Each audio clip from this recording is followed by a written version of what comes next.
for the last 2 days, on Monday and today this morning,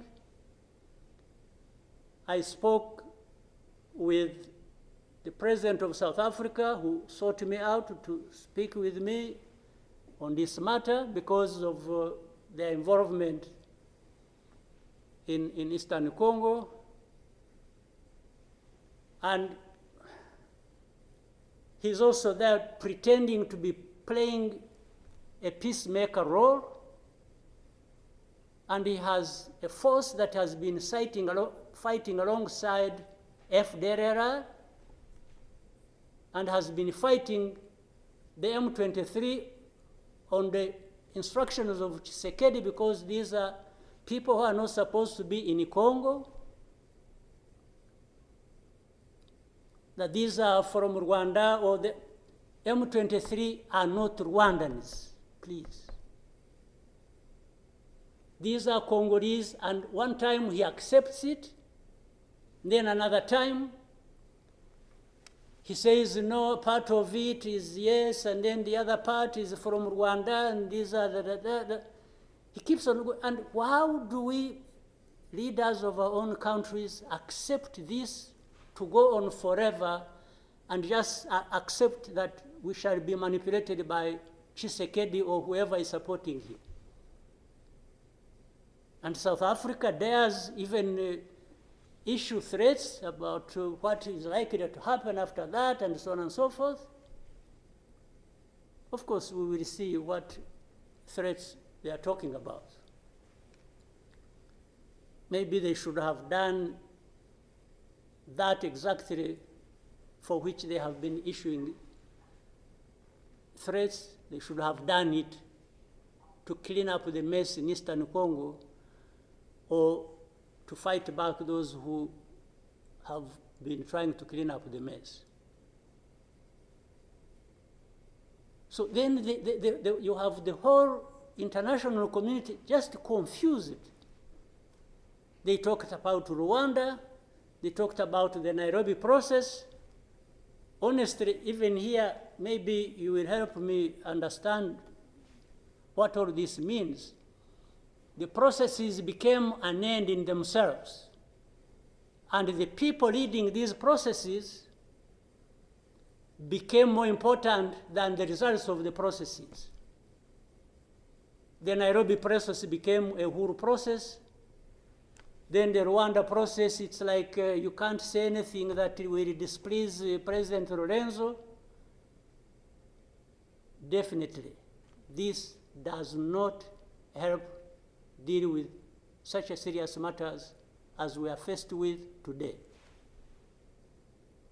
That in the end, just because they can't be addressed, we have such a situation like we have now. And if anybody, and above all, I don't understand how Tshisekedi keeps thinking that he will resolve the problems to do with rights of people militarily.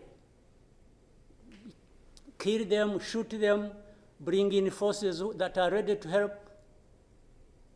like especially Burundi. Well, I don't know whether that has been helpful for the last few days or weeks. They have been doing that. So I want us to, Chairman, Your Excellencies, I want us, whatever we are saying and whatever we intend to do, we capture the context rightly and then proceed based on that, and maybe we can get somewhere. But otherwise, if we keep saying good things, saying that, and to each other, being nice, and then each one fulfilling their own interests other than others' interests, the common interests we have as East Africans, then I don't see how we are going to contribute effectively to finding a solution.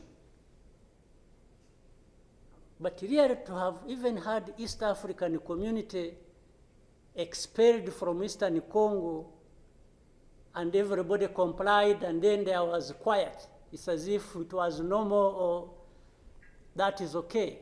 Everything dictated by the country or the person we are trying to help. I didn't understand that.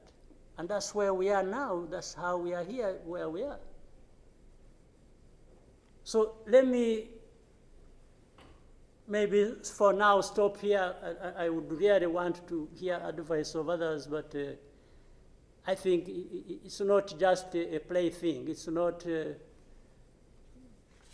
it's a serious matter, evidently, because it consumes people's lives. And the other day, 2-3 days ago, we lost people. There was a lot of sharing from Eastern Congo, from Goma, and killed a dozen people and injured hundreds. We will definitely take care of that. There's no question about it. Or, like he did, he didn't want East African community because they were not doing things the way he wanted, even if it was not right.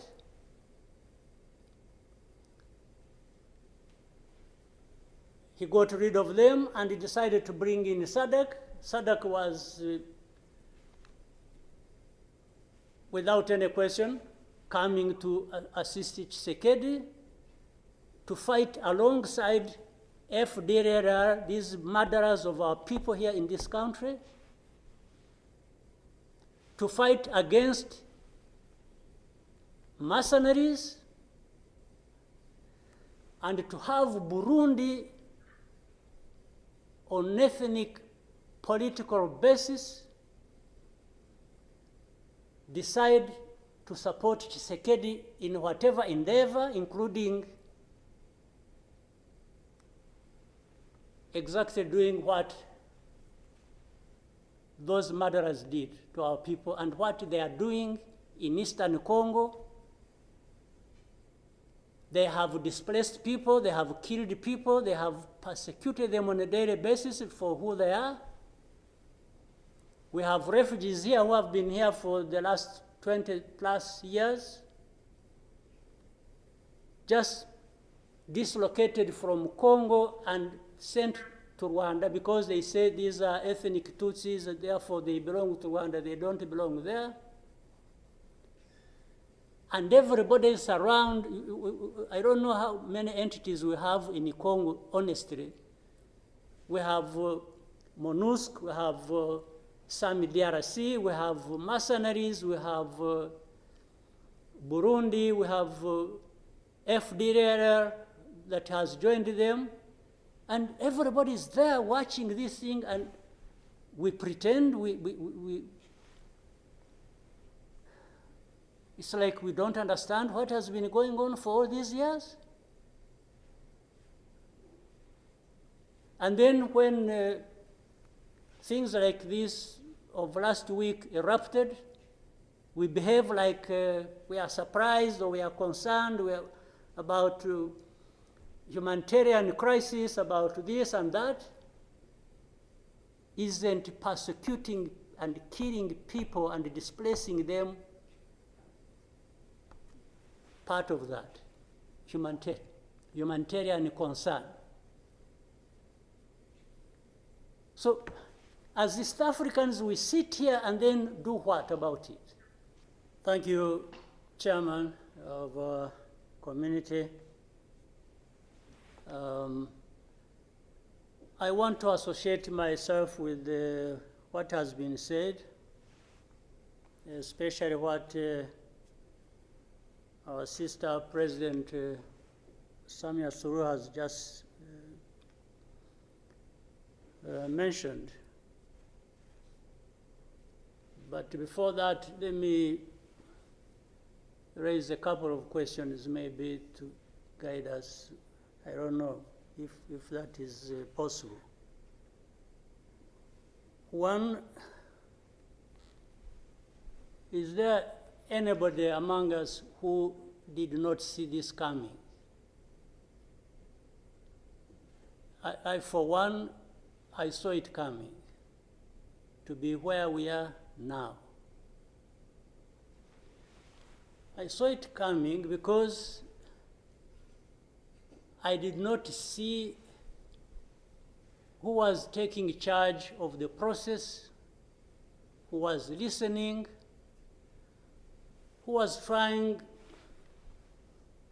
to provide any kind of guidance as to what we should be doing from one thing or one day to another. And by this, I want to also ask, as the East African community, what did we want from the beginning? Or what did we do about that? What are we doing now?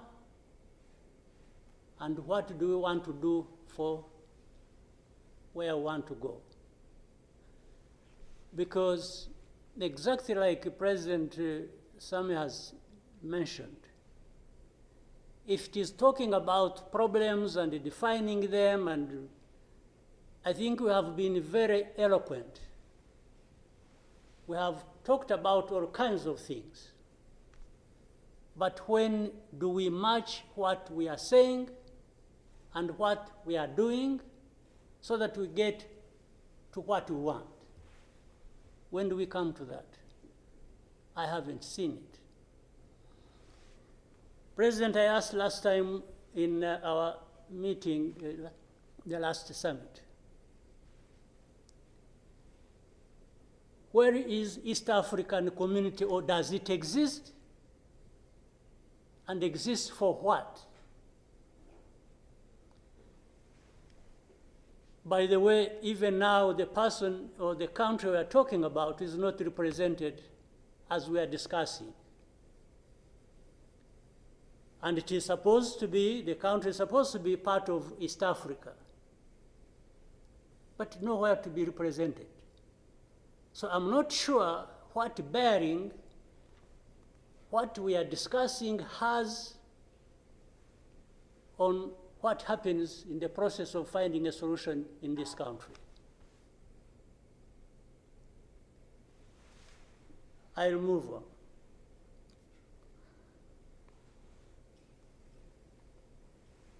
The conflict that was created from the time we had the East African community get involved in trying to help in Congo, and later on when the East African force was trying its best and we are seeing progress, Tshisekedi decided they are not doing what he wanted and went to SADC. SADC agreed they would come and do what he wanted and sent everybody packing. And that we complied and kept quiet. What really did we expect to come out of this? Now, worse still, I think even in East Africa itself, ourselves, maybe we have different understanding of what the problem is, and we have never come together to agree or even disagree and find a way to come together finally to do what we ought to do to deal with this problem. Or we simply decided, each country, to move on its own with a different agenda arising out of involvement or whatever in Congo, and that was enough.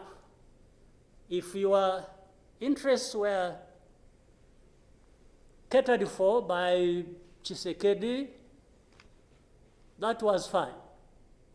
Even if the others' interests or concerns were not taken care of.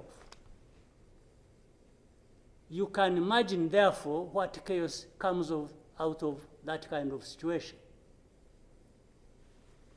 We are, on one hand, assuming or pretending we are coming together over an issue and trying to find a solution, while at the same time, each country is pulling in its own direction, different from the others. This is the fact of the matter. Now, but even if we were doing everything right, all of us, nothing is going to come out of it until those mainly concerned are also part of it and participating and contributing to the success of the process through which they are getting the support. But if the parties decide or accept to be manipulated, because, and by the way, that's exactly what happened, and I think in Congo, there are experts for doing that. They would go to one party and promise them something, and then they would decide to keep quiet about what is obviously going to result into problems like we are seeing now.